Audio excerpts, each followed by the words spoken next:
بالله السميع العليم من الشيطان اللعين الرجيم بسم الله الرحمن الرحيم لا حول ولا قوة إلا بالله توكلت على الحي الذي لا يموت والحمد لله الذي لم يتخذ ولدا ولم يكن له شريك في الملك ولم يكن له ولي من الذل وكبره تكبيرا اللهم صل على محمد وآل محمد الصلاة والسلام على سيد الأنبياء والمرسلين الذي أرسله بالحق بشيرا ونذيرا داعيا إلى الله بإذنه وسراجا منيرا مولانا ومقتدانا وسيدنا وهادينا بالقاسم محمد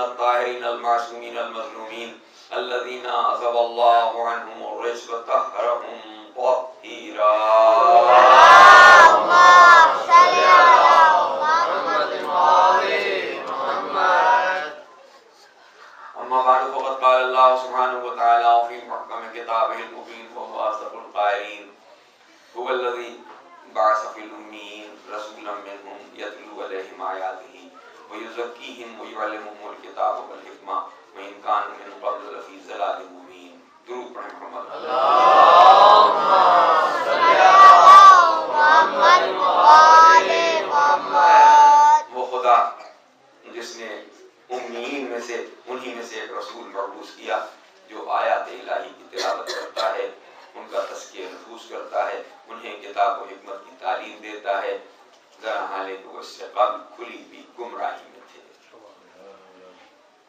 اس آئے مبارکہ کے عنوان سے اسے سرنامہ کلام قرار دے کے پہلی محرم کو جن مجالس کا آغاز ہوا تھا آج اس سلسلے کی آخری مجلس ہے اور کل تو خاک اڑانے کا دن ہے اس لیے کل کوئی بات سوائے مصائب کی اور نہیں ہو سکتی اور آج کی بھی رات قیامت خیز رات ہے اس لیے زیادہ تمہیدی بیان نہیں ہوگا. آپ حضرات کی توجہات کا شکر گزار ہوں کہ آپ نے مجھ بے بذات کی گفتگو بڑی توجہ سے سنی اور اس امر کے باوجود اس کا مجھے خود احساس ہے کہ مجھے کچھ نہیں آتا لیکن آپ نے ہمت افزائی فرمائی اور مسلسل آپ 9 راتوں سے اس عنوان کو سن رہے ہیں اور میں آپ کا شکریہ ادا نہیں کر سکتا اس لیے کہ یہ شکریہ ادا کرتی ہیں حسین کی مادر گرامی وہ آپ کی شکر گزار ہیں کہ آپ ان کے بچے کا غم منانے کے لیے اس پر شہزاد پہ آتے ہیں اور جب آپ آتے ہیں تو آپ سے پہلے وہ آ جاتی ہیں. اب آپ نظر خدا آپ کو سلامت رکھے اور آپ کو کوئی غم نہ دے سوائے غم.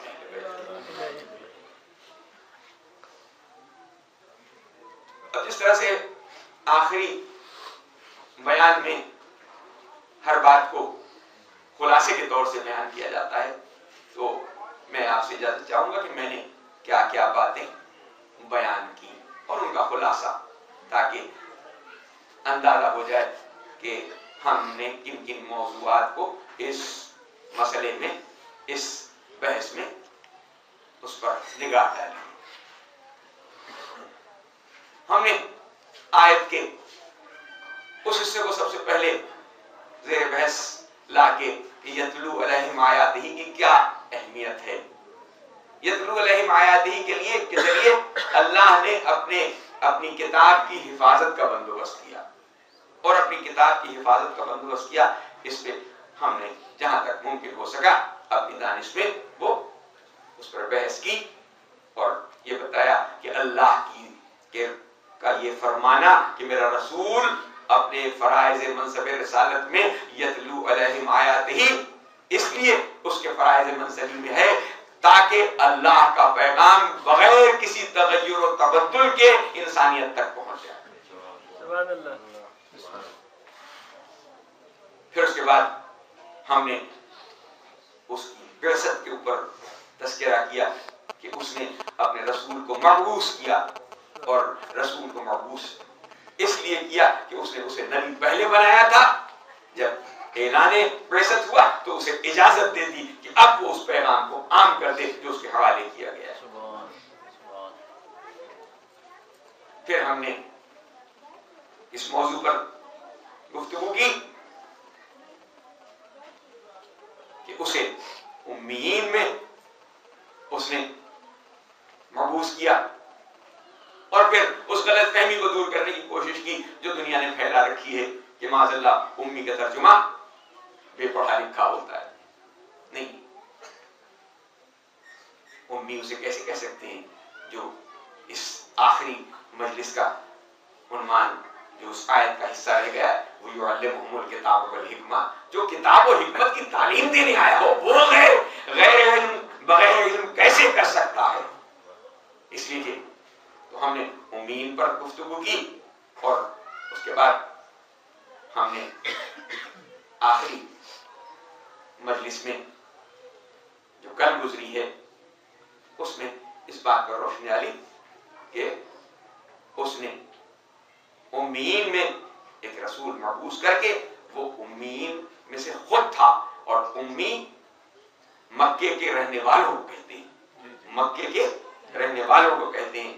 اور اس کی نظیر ہم نے پیش کی کہ اللہ نے اسی قسم کی مماثلت والی آیت دوبارہ قرآن میں نازل کر کے یہ بتایا کہ ہم نے امیین میں نہیں مومنین میں رسول کو مبعوث کیا۔ عزیزان محترم، اب اس تزکیہ نفوس کی بات جو ہم نے کل کی تھی اس کو تتمہ بنا کے ہم آگے بڑھنے کی کوشش کرتے ہیں۔ تزکیہ نفوس اس نے اس لیے کیا کہ یہ کتاب و حکمت کا حصہ ہے، کتاب و حکمت کا حصہ ہے، کتاب ہے اپنی جگہ پر، لیکن اس کا عملی نمونہ پیغمبر کا کردار ہے، پیغمبر کی سیرت ہے، کہ جس کے ذریعے سے انسانیت کو یہ بتانا ہے کہ دیکھو جو کچھ کتاب میں لکھا ہے وہ تو کتاب میں لکھا ہوا ہے۔ جو کہتے ہیں کہ کتاب کافی ہے وہ اس بات کا انکار کر رہے ہیں کہ کتاب میں جو کچھ لکھا ہے اس کی عملی صورت بتانے کے لیے پیغمبر کی ضرورت ضروری ہے۔ مثال کے طور پر کتاب میں لکھا ہے اقیموا الصلاۃ، نماز پڑھو، نماز قائم کرو، نماز قائم کرو، کتاب میں آ گیا، قرآن میں آ گیا، واقعی الصلاۃ، پڑھ لے گا کوئی مسلمان؟ نماز پڑھ لے گا؟ نہیں پڑھ سکتا۔ کیوں؟ اس لیے کہ پیغمبر کو عملی صورت بتانی ہے، پیغمبر کو عملی صورت بتانی ہے، بتانا ہے۔ آیت کو دیکھ کے مسلمان پوچھے گا یا رسول اللہ یہ اقیم الصلاۃ آیا تو ہے لیکن ہم نماز پڑھیں تو کس طرح پڑھیں؟ تو اللہ کے رسول کو بتانا پڑے گا بڑا آسان سا طریقہ ہے، مجھے جس طرح نماز پڑھتا ہوا دیکھو اس طرح نماز پڑھو۔ ضرور پڑھیں محمد و آل محمد پہ۔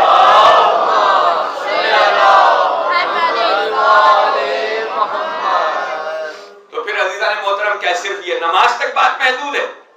کیا یہ بات نماز تک محدود ہے؟ نہیں، ہر اس عمل کو کہ جسے پیغمبر کرتے ہیں اس کو اپناؤ تو پھر تم اللہ کے رسول کے مطیع کہلاؤ گے۔ اس لیے کہ پیغمبر جو کچھ کرتے ہیں اس کی تعصیب کرنا ہے، جو کچھ قرآن میں آیا ہے وہ پیغمبر اس پر عمل کرتے ہیں، پیغمبر وحی کے مطابق عمل کرتے ہیں، اس لیے پیغمبر کا ہر عمل اللہ کا بتایا ہوا عمل ہے۔ اب اگر پیغمبر کسی سے پیار کرتے ہیں تو تمہیں اس سے پیار کرنا ہوگا، اگر پیغمبر اس کی منیت کا اعلان کرتے ہیں تو تمہیں اس منیت کو ماننا ہوگا، اگر پیغمبر کسی کو اپنے گلے سے لگا کے فاطمہ تو فیصل تو منی کہتے ہیں تو تمہیں اسے تسلیم کرنا پڑے گا، اگر کسی کو اپنی محفل میں بلاتے ہیں تو اسے ماننا پڑے گا، اگر آپ کسی کو اپنی وزن سے اٹھاتے ہیں تو تمہیں اسے ماننا پڑے گا۔ درود پڑھیں محمد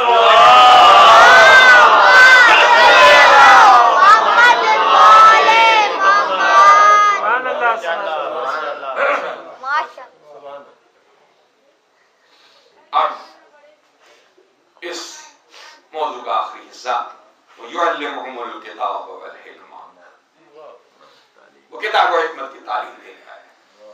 کون سی کتاب؟ اللہ کی کتاب، اللہ کی کتاب اگر وہ تعلیم نہ دے تو کسی کی سمجھ میں آ سکتی ہے؟ اگر وہ بتائے نا تو سمجھ میں کیسے آ سکتی ہے؟ دنیا کہتی نہیں کتاب کافی ہے، کتاب کافی ہے۔ اگر اس مقولے کو سارے نظام تعلیم کے لیے اپنا لیا جائے تو صرف لائبریریاں ہونا چاہیے، یونیورسٹیاں نہیں ہونی چاہیے۔ لائبریریاں تو ہوں، کتابوں کی دکانیں ہوں، کتابیں اویلیبل ہوں، کوئی یونیورسٹی میں کسی معلم کی ضرورت نہیں ہو۔ معلوم ہوتا ہے ہر ذی ہوش کہے گا نہیں کتاب کافی نہیں ہوتی، معلم ضروری ہوتا ہے۔ تو دنیا کی کتابوں کے لیے تو معلم ضروری ہے، اللہ کی کتاب کے لیے معلم کی کوئی ضرورت نہیں۔ درود پڑھیں محمد و آل محمد پہ۔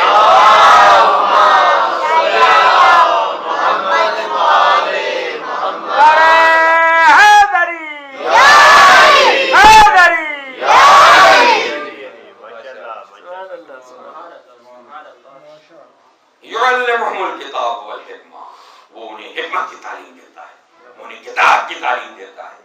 حکمت، حکمت عملی، حکمت نظری، حکمت نظری، دنیا کی تمام حکمتیں حکمت نظری، حکمت عملی، اس کا تعلق تین باتوں سے علماء نے بتایا۔ ایک، پہلا تزکیہ نفس، تزکیہ نفس، وہاں تو دوسروں کا تزکیہ کرنے کی بات ہو رہی ہے۔ تزکیہ نفس، اپنا تزکیہ، اپنے نفس کا تزکیہ۔ جو بتا رہا ہے، جو حکمت سکھا رہا ہے، پہلے وہ اپنا تزکیہ نفس کرے گا، ہر وہ بات اپنائے گا جو اللہ کو پسند ہے، ہر اس بات سے گریز کرے گا جو اللہ کو ناپسند ہے۔ معمولی معمولی باتوں میں پیغمبر کی سیرت سے اس بات کو عیاں کیا گیا، یہاں تک کہ وہ واقعہ مشہور ہے کہ کسی عورت نے آ کے پیغمبر سے کہا یا رسول اللہ میرے بچے کو میٹھا کھانے کی بہت زیادہ عادت ہے، آپ اسے تلقین کریں کہ یہ میٹھا نہ کھایا کرے۔ پیغمبر نے کہا 3 دن کے بعد آنا۔ پیغمبر کون نے کہا 3 دن کے بعد آنا۔ وہ 3 دن کے بعد آئی، اپنے بچے کو ساتھ لائی، اس کو بہت پیار سے سمجھایا بیٹا میٹھا نہ کھایا کرو، میٹھا نہ کھایا کرو، جو نقصانات ہیں وہ بتائے۔ اصحاب نے پوچھا یا رسول اللہ یہ بات تو آپ اس دن بھی کہہ سکتے تھے، آپ نے 3 دن کا وقفہ کیوں دیا؟ کہا میں خود جو میٹھا کھاتا ہوں، میں خود جو میٹھا کھاتا ہوں، مجھے میٹھا کھانا پسند ہے۔ جب اس کو تلقین کرنی تھی میں نے 3 دن تک میٹھا کھانے سے گریز کیا، پرہیز کیا، تاکہ میں اس سے کہہ سکوں۔ تو تزکیہ نفس کی یہ منزل ہے کہ نفس کے خلاف کام کیا جائے، جو کچھ نفس کہے اس پر کام نہ کیا جائے، اس کے خلاف کام کیا جائے۔ تو سب سے پہلی منزل حکمت کی تزکیہ نفس۔ ظاہر ہے کہ بہت بڑا موضوع ہے اور اس پہ زیادہ دیر تک بات کی جا سکتی ہے، کتابیں چھان کھنگالی جا سکتی ہیں۔ اور اس کے بعد ہے تدبیر منزل۔ تدبیر منزل، تدبیر منزل یہ ہوتی ہے کہ اپنے خاندان میں جو رشتہ مقدس ہیں ان کے درمیان ربط قائم کیا جائے۔ بھائی کا بہن سے کس طرح سے ربط ہونا چاہیے، باپ کا بیٹے سے کس طرح ربط ہونا چاہیے، بیٹے کا ماں سے کس طرح ربط ہونا چاہیے، یہ سب تدبیر منزل کے حصے ہیں۔ یہ حکمت عملی کہلاتی ہے۔ اور پھر اس کے بعد آخری منزل سیاست مدن۔ سیاست مدن، وہ باتیں کہ جن کا تعلق سماج سے ہے، حکومتیں کس طرح قائم کی جائیں، نظام حکومت کس طرح چلایا جائے، نظام معاشیت کو کس طریقے سے عام کیا جائے، کس طریقے سے انسداد کیا جائے، کس طریقے سے رکاوٹیں پیدا کی جائیں تاکہ معاشرہ ایک ایسے ایکویلبریم میں رہے تاکہ نظام عدل قائم ہو سکے۔ اسے کہتے ہیں سیاست مدن۔ یہ سب حکمت کے حصے ہیں۔ پیغمبر اس حکمت کو تعلیم دینے کے لیے آئے تھے، اس لیے انہیں حکیم کہا گیا، انہیں حکیم کہا گیا۔ اور یعلمہم الکتاب، کتاب کی تعلیم دینے کے لیے آئے۔ تو پیغمبر کو تعلیم دینے کے لیے جس علم کی ضرورت تھی اس سے اللہ نے انہیں مالا مال کر کے اس دنیا میں بھیجا۔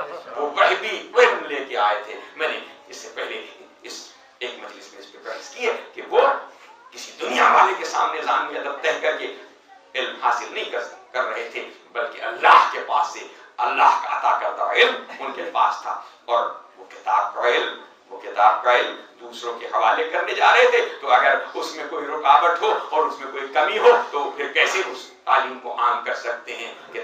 کتاب میں جو بات ہوتی تھی پیغمبر کے زمانے کے لوگ ان سے پوچھتے تھے، اور آج بھی چونکہ کتاب باقی ہے، آج بھی جبکہ کتاب باقی ہے تو اگر کسی کو کوئی شک و شبہ ہو تو پھر پیغمبر کے جانشین کی ضرورت ہوتی ہے کہ اس سے پوچھ کے جا کے معلوم کرے۔ درود پڑھیں محمد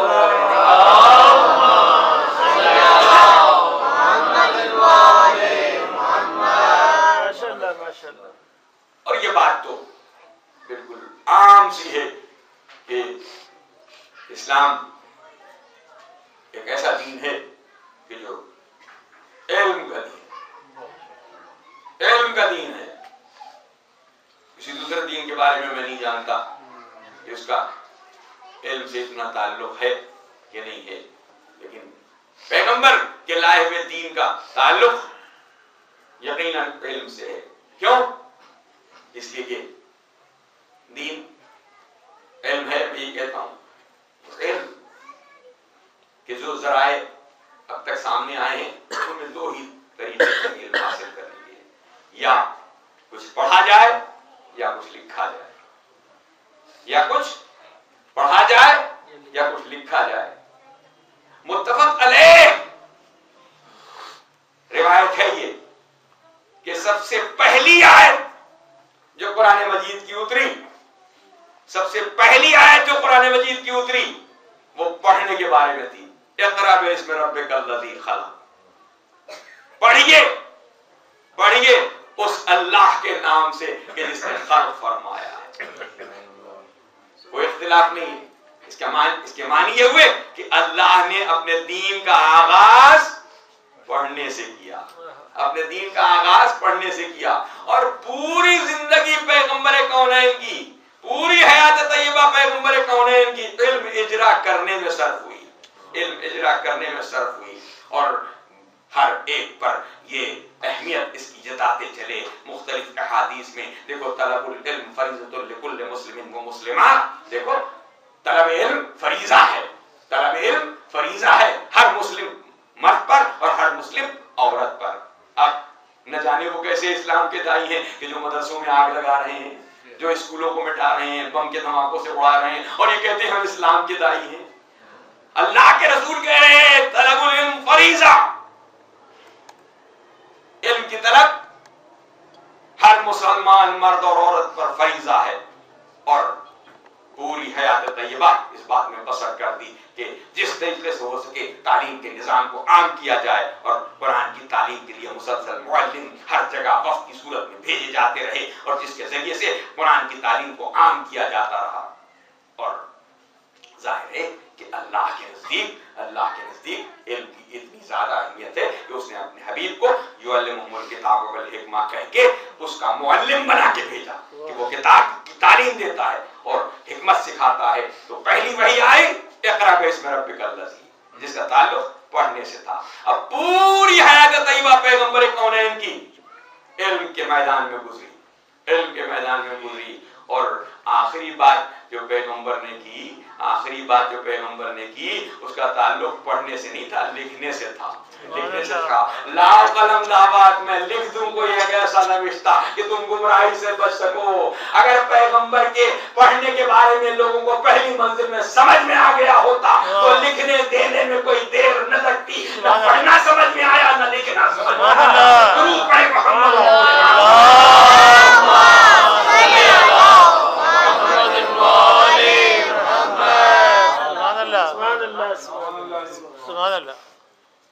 پیغمبر کی حسرت دل میں رہ گئی، اور حضرت جوش ملی آبادی نے جب اس کیفیت کو ایک مصرے میں نظم کیا اور قلم کی تعریف کی تو کہا اے قلم آخری لمحے کی تمنا ہے رسول، اے قلم آخری لمحے کی تمنا ہے رسول۔ پیغمبر آخری لمحے میں قلم مانگ رہے ہیں اور امت قلم نہیں دے رہی ہے، اس لیے کہ انہیں لکھنے اور پڑھنے سے بیر ہے، وہ علم سے اپنے آپ کو پرے رکھنا چاہتے ہیں۔ پیغمبر یعلمہم الکتاب والحکمہ ہیں، وہ کتاب و حکمت کی تعلیم دینے آئے ہیں، وہ علم سے سرفراز کرنے کے لیے آئے ہیں۔ امت علم سے دور بھاگنا چاہتی ہے، نہ پڑھنا سمجھ میں آتا ہے نہ لکھنا سمجھ میں آتا ہے۔ درود پڑھیں محمد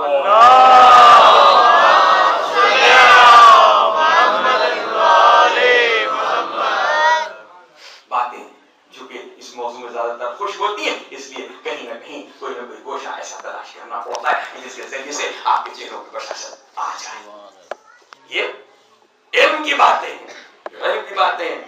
قرآن نے علم کی اہمیت اتنی بتائی کہ سلیمان نبی کے دربار میں جب تذکرہ ہوا کہ تخت بلقیس کون فراہم کر سکتا ہے، تو قرآن کہتا ہے کہ ایک عفریت بول اٹھا کہ قبل اس کے کہ آپ کا دربار برخاست ہو، میں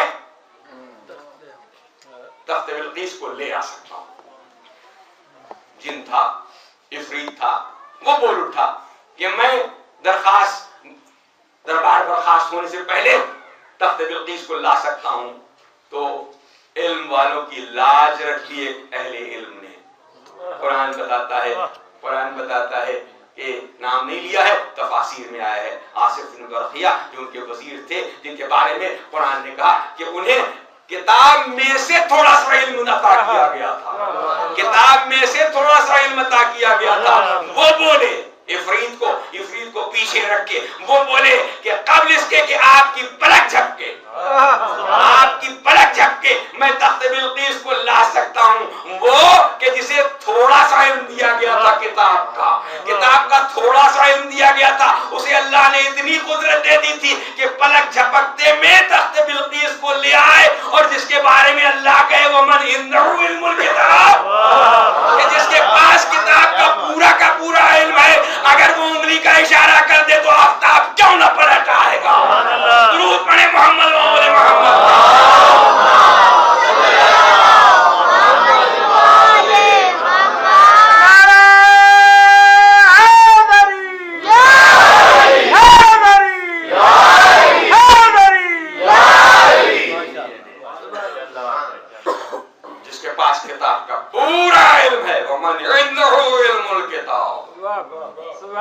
پاس کتاب کا پورا علم ہے، اسے کتاب کا پورا علم اللہ کے رسول نے دیا ہے، اللہ کی طرف سے اسے کتاب کا پورا علم ملا ہے۔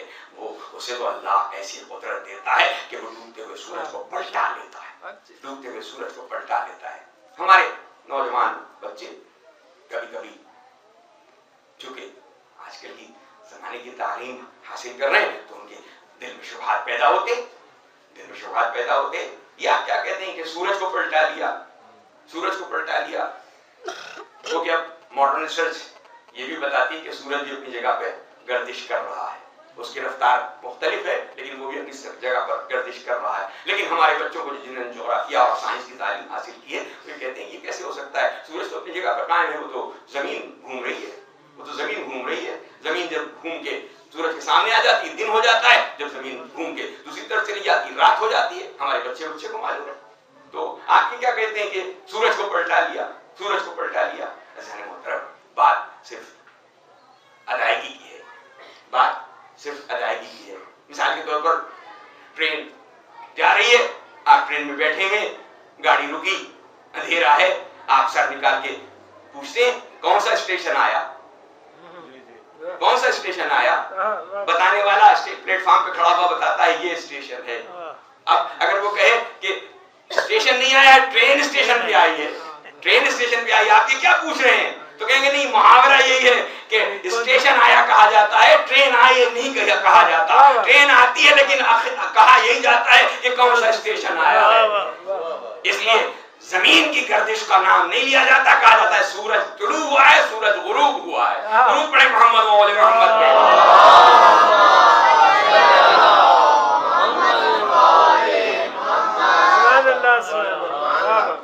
لیکن جب اس اعجاز کی عملی تصویر دیکھی جاتی ہے تو بات اور اچھی طرح سے سمجھ میں آ جاتی ہے کہ خیبر سے واپسی میں جب یہاں واقعہ ہوا تو پیغمبر کونین نے علی کے زانو پر سر رکھ کے آرام کیا اور وحی کا نزول ہونے لگا. پیغمبر نے اس وقت آنکھ کھولی کہ جب وحی مکمل ہو چکی اور علی سے پوچھا یا علی تم نے نماز پڑھی, یا علی تم نے نماز اثر ادا کی؟ کہا یا رسول اللہ اشاروں سے ادا کر لی ہے. آپ کی عظمت کے خیال سے میں نے آپ کا سر زانو سے نہیں ہٹایا, اس لیے میں نے اشاروں سے نماز ادا کی ہے. کہا سورج کو پلٹا کیوں نہیں لیتے؟ سورج کو پلٹا کیوں نہیں لیتے؟ تو عزیزان محترم ذرا غور سے سنیے گا. روایت یہ بتلاتی ہے کہ علی رسول کا حکم سن کے دو زانو ہو کے زمین پہ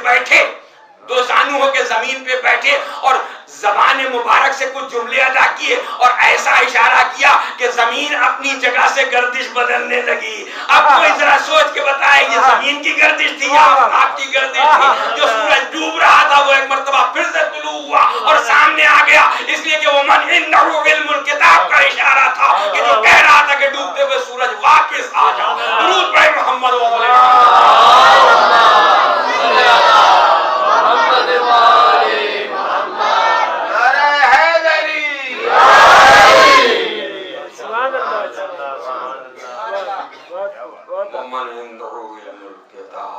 اسے اللہ نے گواہ قرار دیا ہے.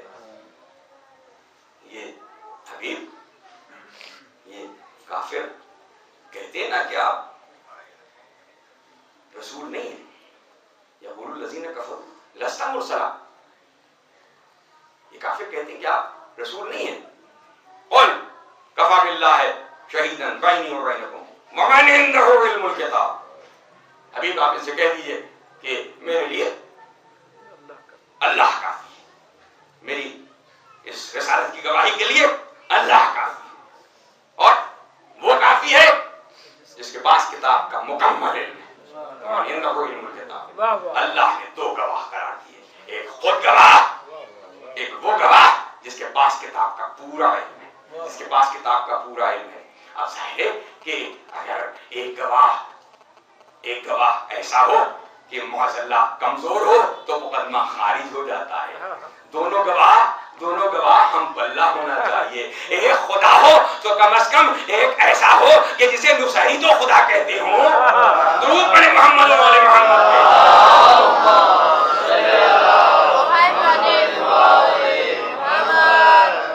پھر عزیزان محترم جب عدالت میں کوئی مقدمات آئے تو کہا جاتا ہے گواہ کون سے ہیں؟ کہا یہ گواہ ہیں. کہا پوچھا جاتا ہے, عدالت پوچھتی ہے چشم دید ہے کہ نہیں, چشم دید گواہ ہے کہ نہیں؟ اگر کوئی کہے کہ نہیں اس میں سے ایک گواہ تو ایسا ہے کہ اس نے آنکھوں سے واقعہ دیکھا ہے اور دوسرے گواہ نے صرف سنا ہے, تو عدالت اس کی گواہی کو رد کر دیتی ہے. کیوں کہ سنی سنائی کی بات عدالت قبول نہیں کرتی, اسے چشم دید گواہ چاہیے. رسول کی رسالت کی گواہی ہے, اگر اللہ کہے کہ ہاں میں چشم دید ہوں, میں نے رسول بنایا ہے, اس کی گواہی سمجھ میں آتی ہے, تو پھر کوئی دوسرا گواہ ایسا کیسے آ سکتا ہے جو یہ کہے کہ نہیں میں نے دیکھا نہیں میں نے سنا ہے؟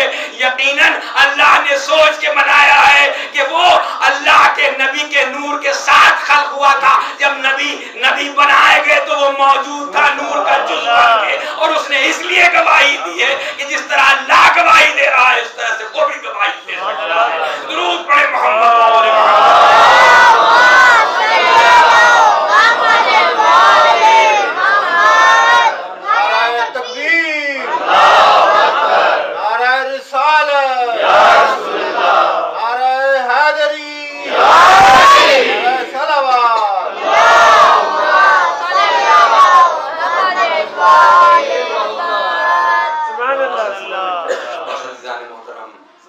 معاف کریں کہ میں نے کہا تھا کہ آج بیان طولانی نہیں ہوگا, لیکن جب گفتگو چھڑ جاتی ہے کوئی گوشہ ایسا نکل آتا ہے. ہر بار آج تو رونے رلانے کی رات ہے. ہم نے پہلی محرم سے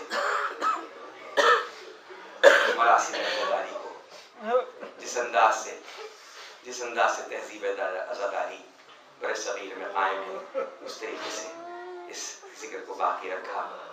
پہلی تاریخوں میں ہم نے امام حسین کی مدینے سے رخصت بیان کی, اس کے بعد ہم نے اصحاب انصار کا تذکرہ کیا, پھر اور محمد کا ماتم کیا، پھر علی اکبر کا ماتم کیا، پھر قاسم ابن حسن کا ماتم کیا، پھر عباس ابن علی کا ماتم کیا۔ اب ان شہیدوں میں ایک نام ایسا رہ جاتا ہے کہ جس کو اصغر کہتے ہیں لیکن ہے وہ شہید اکبر، ہے وہ شہید اکبر۔ اگر میں یہ کہوں کہ اصغر کی شہادت شہادت عظمیٰ ہے تو غلط ہوگا، اس لیے کہ اصغر کی شہادت نے کربلا کے واقعے کو 4 چاند لگا دیے، 4 چاند لگا دیے۔ اس لیے اگر کوئی یہ پوچھے کہ یہ سارے شہید جتنے 72 شہید ہیں سب کے سب کیوں شہید ہوئے، تو ہر ایک کا جواب یہی ہوگا، ہر ایک کا جواب یہ ہوگا کہ وہ میدان قتال میں جنگ کرتے ہوئے شہید ہو گئے، میدان قتال میں جنگ کرتے ہوئے شہید ہو گئے۔ لیکن جب مورخ یہ پوچھتا ہے کہ علی اصغر کو کیوں مارا، علی اصغر کو کیوں شہید کیا، تو پھر کسی کے پاس کوئی جواب نہیں ہوتا۔ اس لیے علی اصغر کے واقعے نے کربلا کے واقعے کو کربلا کا صحیح واقعہ بیان بنا دیا۔ مظلومیت کی داستان علی اصغر کی شہادت سے ہے۔ ارباب اعضاء، رسالت مآب صلی اللہ علیہ وآلہ وسلم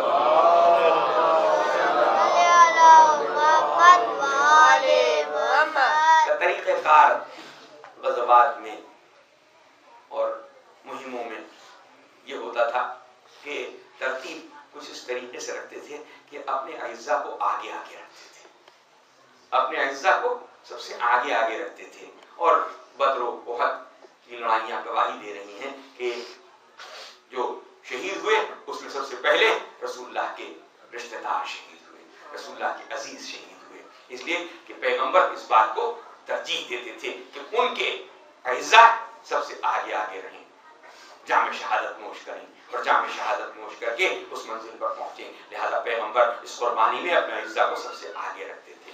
تو یہی ترتیب ہر جگہ ہونی چاہیے تھی، لیکن حسین نے اس ترتیب کو بدل دیا۔ حسین نے اس ترتیب کو اس لیے بدل دیا کہ جہاں رسول اپنے اعزاء کو سامنے رکھتے تھے وہاں پیش نگاہ یہ بات ہوتی تھی کہ کچھ مارے جائیں گے، کچھ شہید ہو جائیں گے، کچھ غازی بن کے واپس آئیں گے، کچھ غازی بن کے واپس آئیں گے۔ لیکن حسین کے سامنے یہ ترجیح بیکار تھی، اس لیے کہ حسین کو معلوم تھا جو جائے گا وہ شہید ہو کے آئے گا، باقی کوئی نہیں بچے گا۔ اس لیے اس ترتیب کو بدل دیا کہ اصحاب و انصار پہلے جائیں اور اعزاء بعد میں جائیں۔ اصحاب و انصار پہلے گئے اور اعزاء بعد میں گئے، اور اعزاء میں بھی یہ درجہ بندی ہوئی کہ جو جتنا زیادہ قریب ہے وہ اتنی دیر بعد میں جائے۔ کیوں؟ اس لیے کہ پیاس اور بھوک کی شدت، تعب کی شدت اسے زیادہ سے زیادہ صبر آزما مرحلوں سے گزارے اور وہ اس جام شہادت کو نوش کرتے ہوئے اس منزل پہ پہنچے کہ جہاں صبر کا امتحان وہ آخری منزل پہ دے۔ اس لیے یہ ترتیب آپ جب ملاحظہ فرمائیں گے تو معلوم ہوگا کہ سب سے آخر میں علی اکبر گئے، سب سے آخر میں علی اکبر گئے، اس سے پہلے اور محمد گئے، اس سے پہلے قاسم ابن حسن گئے، اس کے بعد عباس ابن علی گئے، عباس ابن علی سے پہلے ان کے بھائی گئے، مسلم کی اولاد گئی، یہ سارے شہداء ایک ایک کر کے گئے، لیکن سب سے آخر میں علی اکبر گئے۔ کیوں؟ تاکہ حسین کو حسین یہ دکھائیں دنیا کو کہ جو سب سے زیادہ عزیز تھا، جو بیٹا سب سے زیادہ عزیز تھا، اس کو سب سے زیادہ تاب برداشت کرنی پڑی، سب سے زیادہ پیاسا وہ تھا، جام شہادت نوش کرتے وقت سب سے زیادہ پیاسا وہ تھا۔ ارباب اعضاء، بس میرا جی چاہتا ہے کہ عرض کروں، یہ بات علی اکبر کی حد تک تو سمجھ میں آتی ہے کہ علی اکبر سب سے زیادہ پیاسے تھے، اس لیے سب سے آخر میں گئے، سب سے آخر میں جا کے جام شہادت نوش کیا۔ لیکن علی اصغر کے بارے میں کوئی یہ کیسے فیصلہ کرے کہ علی اصغر کو بھی حسین نے اس لیے میدان میں سب سے آخر میں لانا پسند کیا کہ علی اصغر سب سے زیادہ پیاس کی شدت برداشت کرے۔ ارے علی اصغر کی ماں کا دودھ خشک ہو گیا تھا، علی اصغر کی ماں کا دودھ خشک ہو چکا تھا۔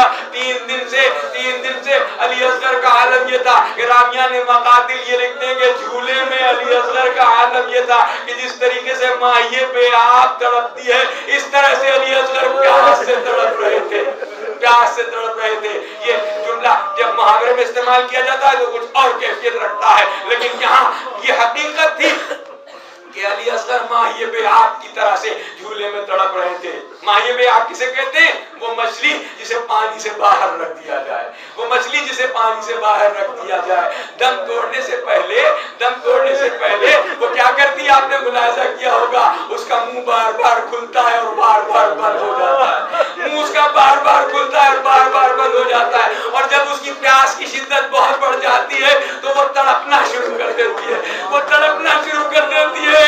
اور علی اصغر کا حال یہی تھا کہ کبھی منہ کھلتا تھا، کبھی بند ہو جاتا تھا، کبھی چولہے میں تڑپنے لگتے تھے، حتیٰ کہ حسین کی آواز استغاثہ بلند ہوئی، ہر من ناصر ینصرنا، ہر من مغیث یغیثنا، ہے کوئی جو میری نصرت کرے، ہے کوئی جو میرے استغاثے پہ آواز دے۔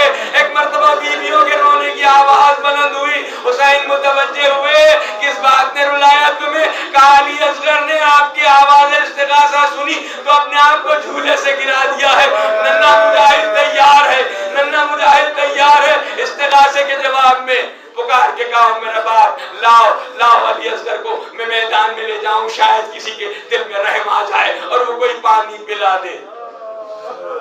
حسین علی اصغر پر ابا کا دامن سایہ کیے ہوئے میدان میں آئے، قوم اشقیاء کو خطاب کیا، اے لوگو اگر تمہارے ذہن ناقص میں حسین گنہگار ہے تو یہ بچہ تو کسی مذہب و ملت میں گنہگار نہیں ہو سکتا، اس کی ماں کا دودھ خشک ہو گیا ہے، اسے 3 دن سے پانی نہیں ملا، تمہیں کوئی اہل دل ہے کہ جسے پانی پلا دے؟ کوئی نہیں بولتا، کوئی کچھ نہیں بولتا۔ حسین نے کہا تمہیں شاید یہ خیال ہو، شاید تمہیں یہ خیال ہو کہ میں اس بہانے سے پانی پی لوں گا، تو میں پانی پینا نہیں چاہتا، میں کیسے پانی پیوں گا؟ میرا علی اکبر پیاسا چلا گیا، میں کیسے پانی پی لوں؟ میرا عباس پیاسا چلا گیا، میں کیسے پانی پی لوں؟ میرا قاسم پیاسا مارا گیا، میں کیسے پانی پی لوں؟ میں علی اصغر کو زمین پہ لٹائے دیتا ہوں، تم میں سے اگر کوئی اہل دل ہے تو آگے بڑھے اور آ کے پانی پلا دے۔ حسین نے جلدی ریتی پہ علی اصغر کو لٹا دیا اور خود پیچھے ہٹ گئے، دور ہٹ گئے، کوئی نہیں آیا۔ ایک مرتبہ امام حسین نے علی اصغر کو ہاتھوں پہ پھر لیا اور ہاتھوں پہ بلند کر کے کہا حجت خدا کے فرزند، باپ اپنی حجت تمام کر چکا، اب تم بھی اپنی حجت تمام کرو۔ بس یہ حکم سننا تھا امام کا کہ علی اصغر نے سوکھی سی زبان نکالی اور نکال کے اپنے خوش ہونٹوں پہ پھرائی۔ اب یہ عالم دیکھ کے ایک تغیر پیدا ہوا، ایک انقلاب پیدا ہوا فوج اشقیاء میں، لوگ منہ پھرا پھرا کے رونے لگے۔ وہ پتھر دل جو کسی مسائل سے گریہ نہیں کرتے تھے وہ رونے لگے۔ ایک مرتبہ عمر سعد نے دیکھا یہ تو تہلکہ ہو گیا، حرملہ کو آواز دی، حرملہ اقطع کلام الحسین، کلام حسین کو قطع کر دے۔ بس یہ سننا تھا کہ ایک مرتبہ حرملہ نے 2 ٹانک کی کمان اتاری، چلے سے تیر جوڑا، سنسناتا ہوا تیر چلا اور میر نے اس نے کہا تیرے سے شعبہ پار جو گردن سے ہو گیا، تیرے سے شعبہ پار جو گردن سے ہو گیا، فرزند فاطمہ کا جگر سن سے ہو گیا۔